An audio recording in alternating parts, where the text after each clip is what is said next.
The family reunion went silent as my son's words cut through the laughter.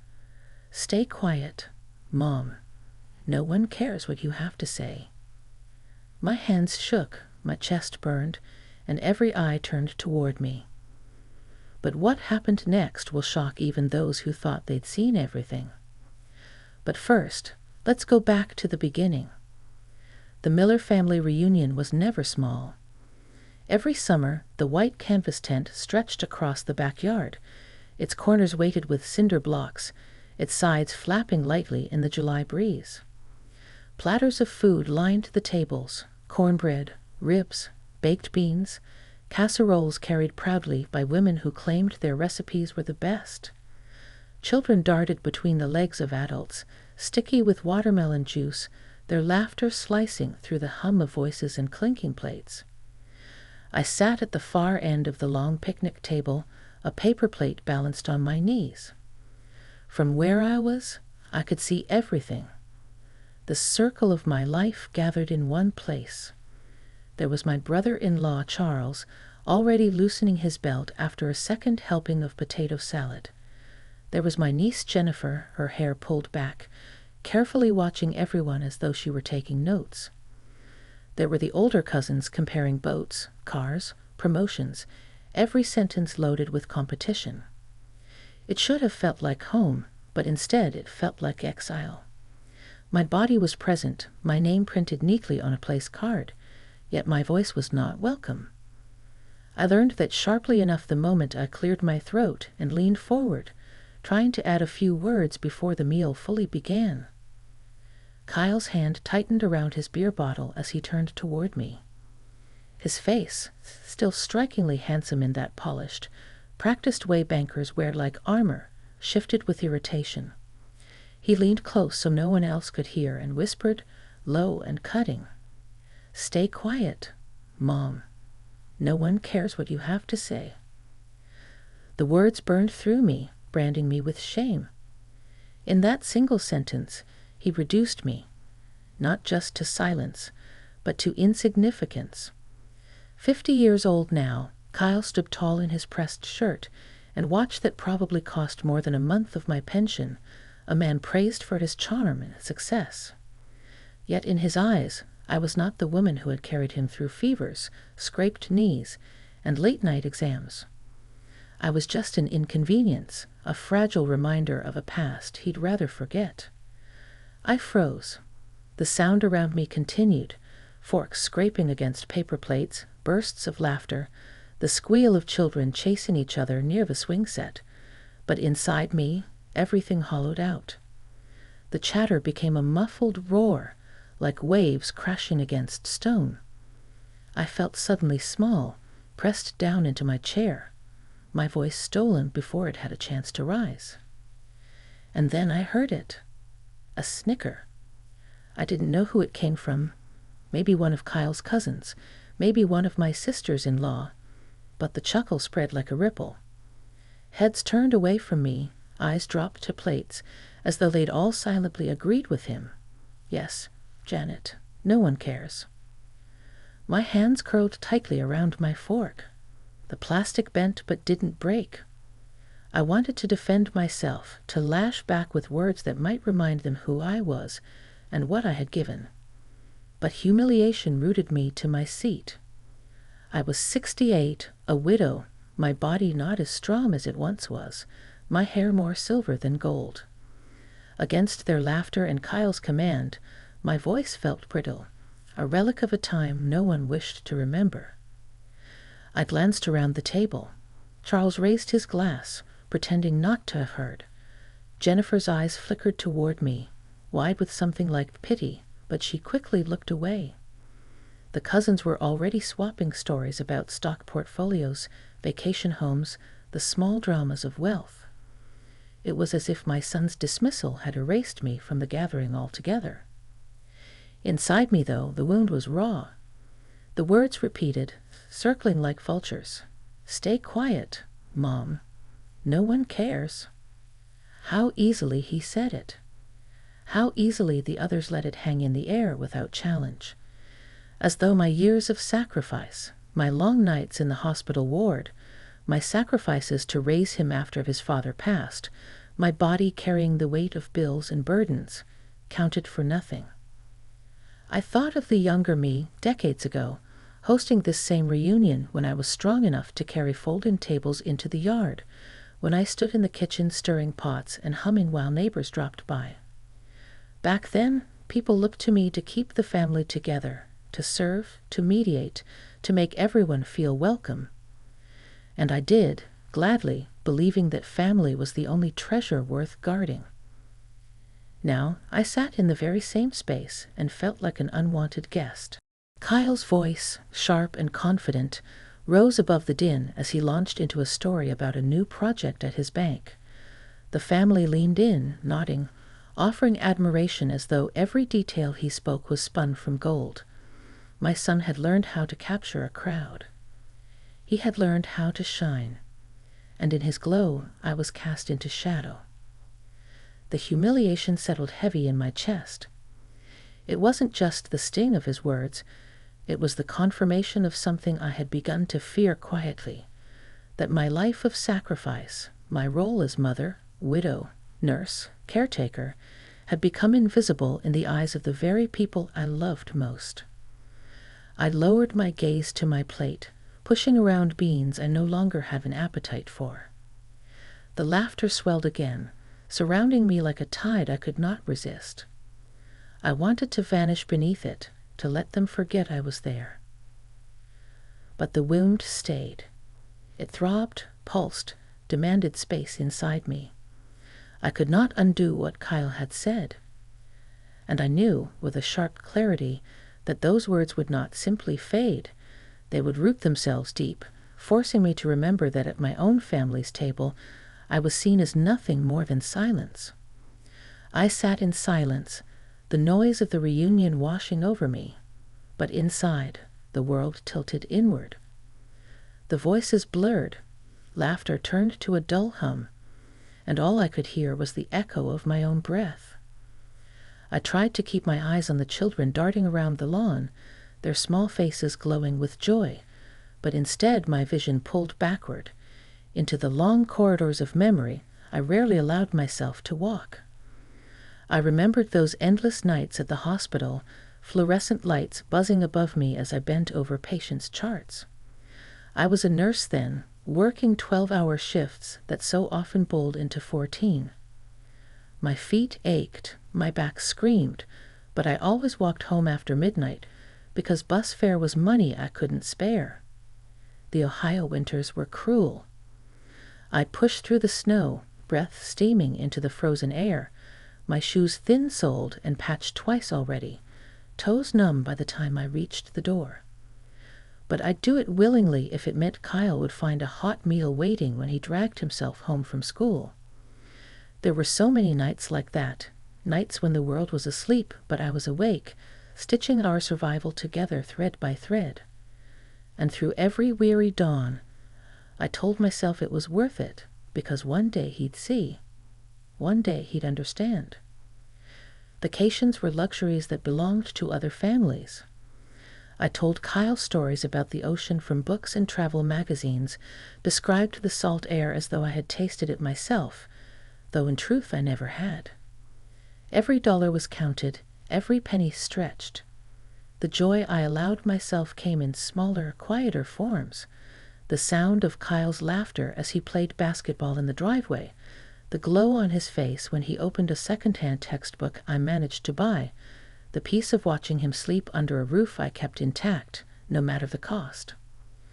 I could still feel the sting of parting with my wedding ring, the one token of love left after my husband's heart gave out too soon. I pawned it without ceremony, my hands trembling as I slid it across the counter.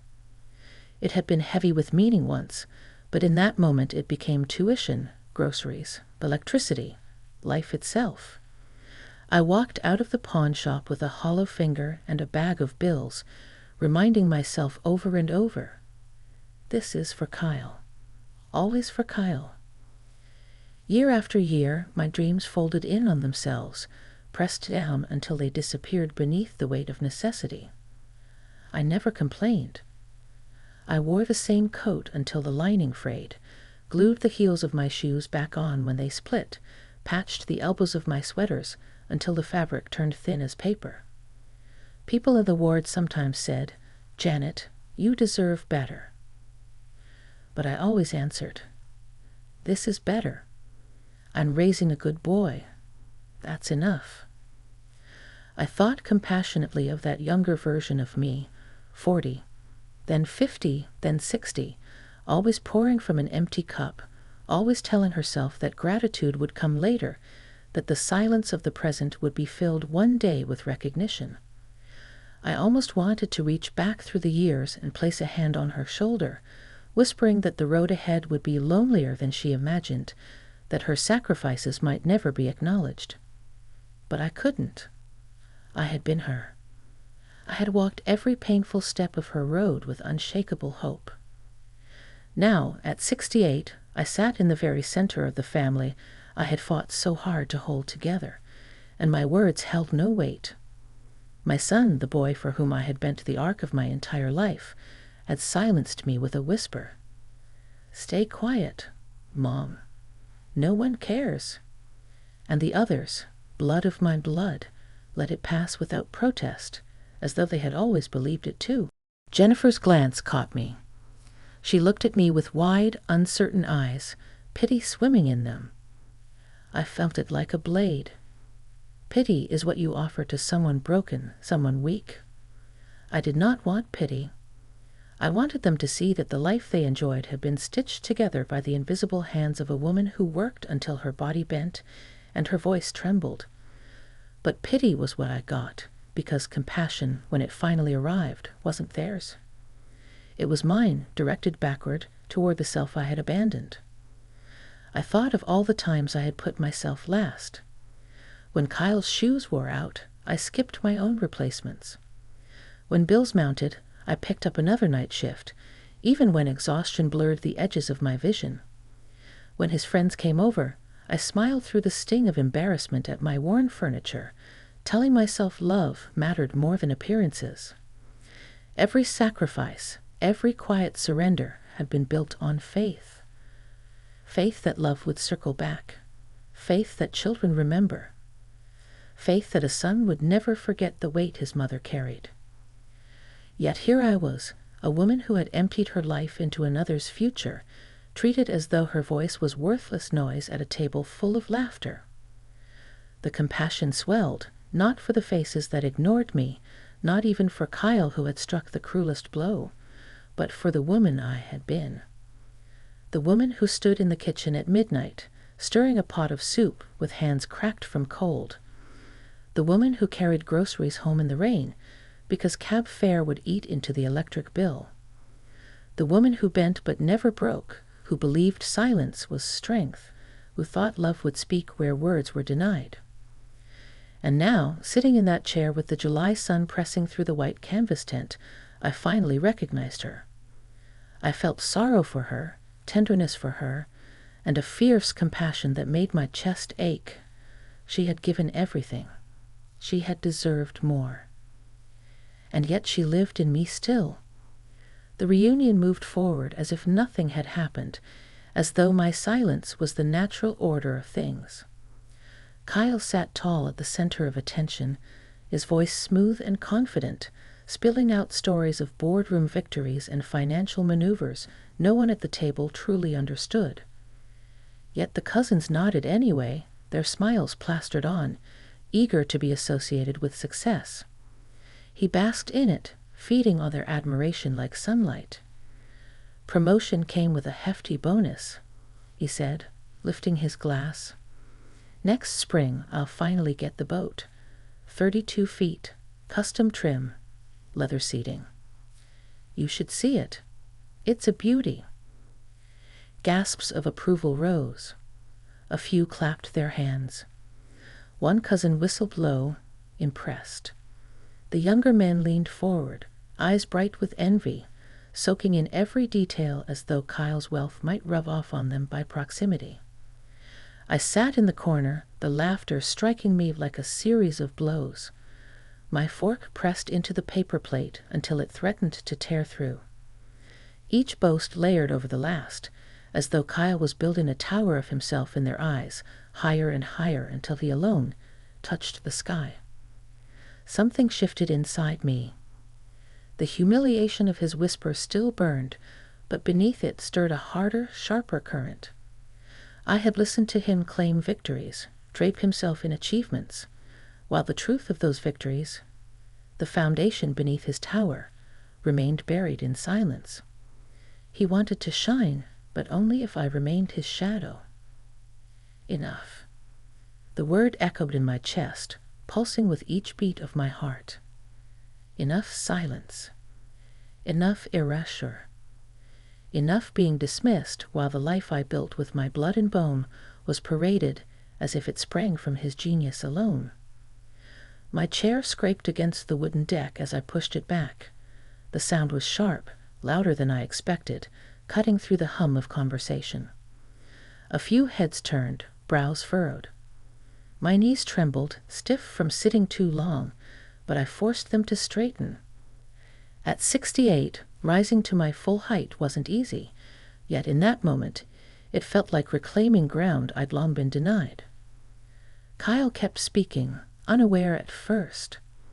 The bank's board is eyeing me for regional director next. His sentence fractured as he noticed me. His jaw tightened, annoyance flashing in his eyes. He thought I would sit back down, chastened by a look. He thought his earlier command still chained me. But my hands gripped the table edge, steadying myself, and when I spoke, my voice surprised even me, low, steady, carrying over the clatter of dishes. "Since no one cares," I said, letting his own words drip like acid into the air, "let me tell you a story about sacrifice, the kind that built the very foundation you're sitting on." The shift was immediate. The air thickened.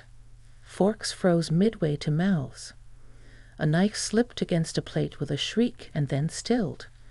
The children paused near the swings, sensing some rupture in the rhythm of the afternoon. Laughter died. The cousins' eyes flicked between me and Kyle, uncertain, as though they had stumbled into a moment too raw, too dangerous to be ignored. My sisters-in-law stiffened, hands hovering above their glasses. Jennifer, at the far end, pressed her lips together, her gaze fixed firmly on me now. Kyle's smile faltered, but he tried to mask it, forcing a laugh that landed hollow. "Mom, this isn't." But the room didn't return to him. The attention no longer belonged to Kyle with his polished stories and glittering promises. It belonged to me, a woman who had stood quietly on the margins for far too long. My voice did not waver. My body trembled, yes, but not from fear, from the surge of years pressing upward, demanding release. The silence I had carried like a burden now cracked, spilling into words that refused to be contained. I could feel their eyes, the weight of them heavy on my shoulders, but not crushing. For the first time in years, they were not dismissing me. They were waiting, curious, caught. Admiration, faint and unsure, flickered in the edges of their gazes, not yet for what I said, but for the fact that I said it. That I, Janet, the one long overlooked, dared to rise and claim the air for myself. The tent seemed to shrink, the July sun dimming against the canvas walls. Every sound of the world outside, the buzz of cicadas, the crunch of a child's sneakers on the grass, fell away, leaving only this suspended moment. I looked across the table into faces that had always looked past me, faces now wide-eyed, startled, bracing for what would come. And in that silence, I understood something vital. Even before I spoke another word, I had already shattered the script they expected. I had already broken free from the role they wrote for me.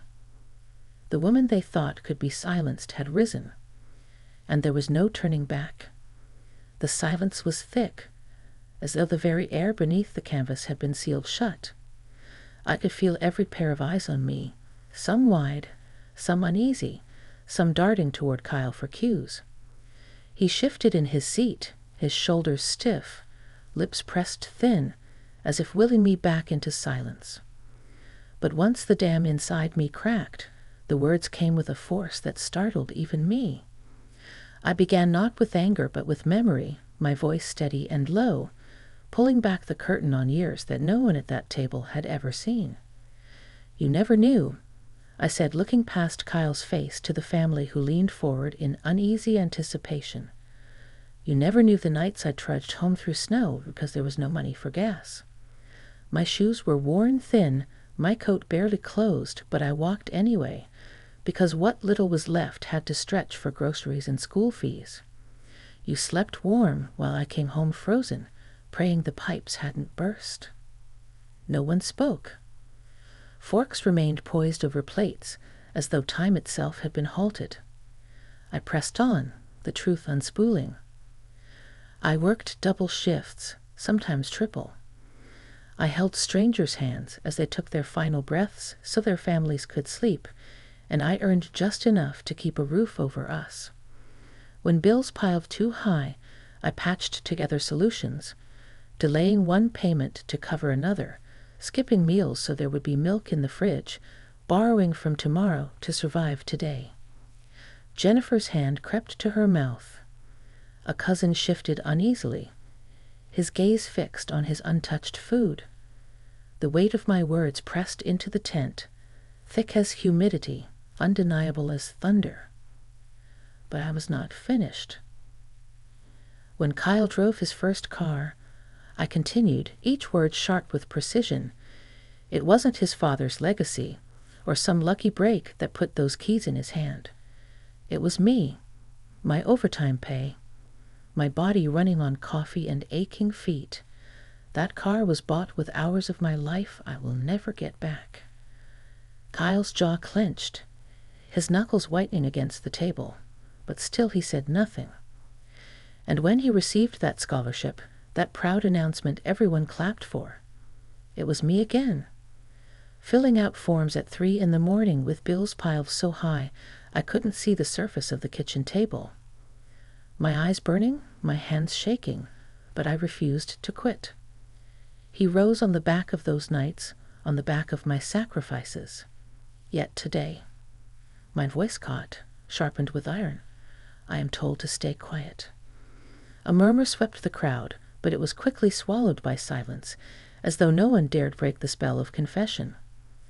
The younger ones blinked, their faces stricken, struggling to reconcile the man they admired with the truth of how he had come to stand so tall. I scanned the faces around me. Some looked away, uncomfortable with the weight of what they heard. Others stared with new awareness, as though a veil had lifted. My sisters-in-law, always quick to dismiss me as fragile or irrelevant, now sat rigid, their hands knotted in their laps. Jennifer's eyes brimmed with unshed tears, her lips trembling. The tent itself seemed to hold its breath. The laughter, the boasting, the chatter that had filled the afternoon, gone, replaced by the rawness of a truth none of them could deny. For years, my silence had served as mortar for Kyle's pedestal. He told his stories, basked in admiration, while my sacrifices lay buried beneath layers of polite smiles and swallowed words. But now, spoken aloud, they stood like stone, unyielding, undeniable, impossible to dismiss. I did not shout. I did not raise my voice. I didn't need to. The quiet power of truth carried farther than any scream. My words sank into the marrow of the room, pressing against every chest, forcing each person to measure the weight of the woman they had overlooked. Kyle tried to speak then, opening his mouth as if to laugh it off, to dismiss me again, but his voice failed him. He swallowed hard, glancing around the table for allies. None came. The silence had turned against him. I held my ground, shoulders squared, breath steady. The years I had buried in silence were no longer invisible. They lay bare before the family, each memory a stone, each sacrifice a monument. And in that moment, the world shifted. The woman they thought they could dismiss as weak had become unignorable. The story they thought belonged solely to Kyle was revealed as mine. The tent froze, breath caught in throats, and there I stood, no longer hidden, no longer erased, but fully, fiercely seen. "Mom, that's enough." Kyle barked, his voice trembling despite the sharpness of the words. The sound cracked in the air, brittle, like glass under pressure. He meant to reclaim the authority he had long held over me, the practiced dominance of a son who believed his mother would always shrink when commanded. But instead of quieting me, his words exposed the fragility in him. For the first time, no one joined his chorus. The family who had laughed at his stories, clapped at his boasts, and ignored my presence only minutes earlier now leaned toward me. Their expressions shifted, softened, transformed. Eyes glistened with tears, jaws tightened with shame. The silence that followed was no longer oppressive. It was reverent. Jennifer, sitting 2 places down, reached across the table. Her hand found mine, warm, trembling, desperate to bridge the distance that years of dismissal had carved. Her whisper carried through the stillness. "Aunt Janet, we never knew." Her words sliced deeper than Kyle's command ever could, but in a different way. They were not sharp with cruelty. They were heavy with regret. They revealed what I had long suspected. My sacrifices had been invisible, not because they were unworthy, but because no one had dared to look closely enough. And now, confronted with the truth, they could not look away. Kyle's face reddened. He shifted in his seat, tugging at the cuff of his shirt, his polished composure fraying. "She's exaggerating," he muttered too quickly, his words falling limp in the weighted silence. She's making herself look like a victim." But no one responded. His protest vanished into the air, unacknowledged, unsupported. The cousins who once chuckled at his jokes now sat stone-faced, their eyes fixed on me, not him. His authority slipped like sand through his fingers, and he knew it. I turned my gaze toward him, steady and unflinching. "You told me to stay quiet because no one cares," I said, my voice carrying the strength of decades unspoken. "But maybe it wasn't about the family not caring. Maybe it was about you. Maybe you were afraid. Afraid that if I spoke, the truth would finally expose the man you've become." The blow landed with more force than a raised voice ever could. Kyle flinched, his jaw tightening, his shoulders curling inward as though I had struck him. His eyes darted, searching the table for support, for an ally, for even a flicker of agreement. But none came. The family's silence had shifted. It was no longer the silence of complicity. It was the silence of judgment. I saw his posture collapse. His shoulders slumped forward, the confident frame of the banker, the boastful son, crumbling under the weight of words he could not control. He dropped his gaze, unable to meet mine. For years he had looked down on me, dismissing my worth with a whisper, a glance, a shrug. Now he could not look at me at all. The air in the tent changed.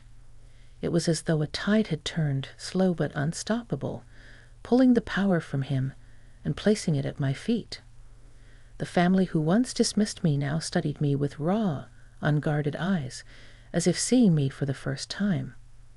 They leaned closer, not to hear Kyle's boasts, but to catch each syllable that left my mouth. Every breath I drew felt fuller, stronger. For decades, I had carried the weight of silence, bent under it, believing it was my cross to bear. But now, with each word spoken, I straightened. The room that had once made me feel invisible now felt like a stage where truth could not be denied. Kyle fidgeted, his hand drumming against the table, his composure unraveling thread by thread. He tried to summon a smile, but it faltered before it reached his lips. He attempted to interject again, but his voice snagged in his throat, thin and desperate. The man who had strutted through life on borrowed admiration suddenly found himself naked before the truth. And I, the mother he had silenced, stood taller in their eyes with every passing second. Jennifer's grip on my hand tightened, her tears spilling freely now. Across the table, even Charles, who had spent most reunions stuffing himself with food and gossip, nodded slowly, his face pale with realization. My sisters-in-law, who had always regarded me as frail and voiceless, sat frozen, unable to mask their unease. The shift was undeniable. The family had turned. The power no longer belonged to Kyle with his bank titles and his promises of boats. It belonged to the woman he had tried to bury beneath silence. I did not raise my voice. I didn't need to. Truth carried its own thunder, and I could see it reverberating in every bowed head, every downcast eye, every tear that slipped silently down a cheek. Kyle's shoulders hunched further, his gaze locked on his untouched plate. He could not look up, could not face me, could not withstand the weight of the mother he had tried to erase. In that moment, triumph was not loud, nor cruel, nor vengeful. Triumph was quiet, steady, undeniable. It was the turning of the tide, the shifting of the ground, the moment the silenced voice rose above the din and claimed its rightful place. And though Kyle sat only a few feet away, he had never looked so small. The moment I stopped speaking, the tent hung in absolute stillness. The air itself seemed to hold its breath, the thick July heat pressing down on every shoulder. For one suspended heartbeat, no one moved, no one dared even blink. I could hear the faint buzz of cicadas outside, the distant laughter of children playing in the yard, but under the canvas it was as if time itself had frozen. Then, softly at first, it began. A single clap, hesitant, uncertain, yet it rang like a crack in glass. Another followed, then another. The sound grew, swelling into a rhythm that gathered strength with each strike of hand against hand. And then the tent erupted. Applause, genuine and raw, filled the air, echoing off the poles and fabric walls, as though the very earth beneath us had joined in. Some relatives rose to their feet, chairs scraping across the wooden deck. Their faces were open, unguarded, filled not with pity, but with something deeper, recognition. A recognition I had craved for decades, though I had never dared admit it to myself. Their clapping wasn't polite, wasn't forced. It came from the gut, from a place that understood, at last, the cost of the life I had carried. I stood among them, motionless, letting the sound wash over me. It wasn't vanity that stilled me. It was the weight of relief. For years, my sacrifices had been invisible, buried under Kyle's charm and the family's indifference. Now they stood naked in the light, undeniable, and the applause sealed them into memory. Kyle's chair scraped harshly as he pushed back. His face was flushed, his mouth twisting as he muttered something incoherent, an excuse too thin to hold him up. Without meeting my eyes, he left the table. His footsteps hurried, his departure clumsy. The once proud son, the man who demanded silence, slipped away under the roar of clapping hands that no longer belonged to him. But I didn't watch him go. I didn't need to. This moment wasn't his. For once, it was mine. My gaze swept across the faces gathered under the tent. Charles, usually loud and dismissive, had tears brimming in his eyes, his lips pressed tight as though to keep them from spilling.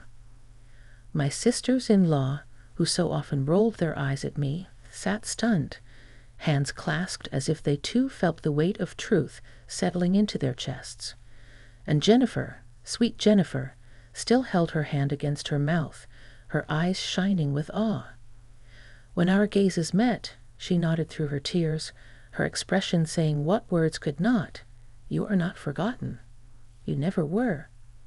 For the first time in years, I felt the burden ease from my shoulders. not because my struggles had been erased. They never could be, but because they had finally been seen.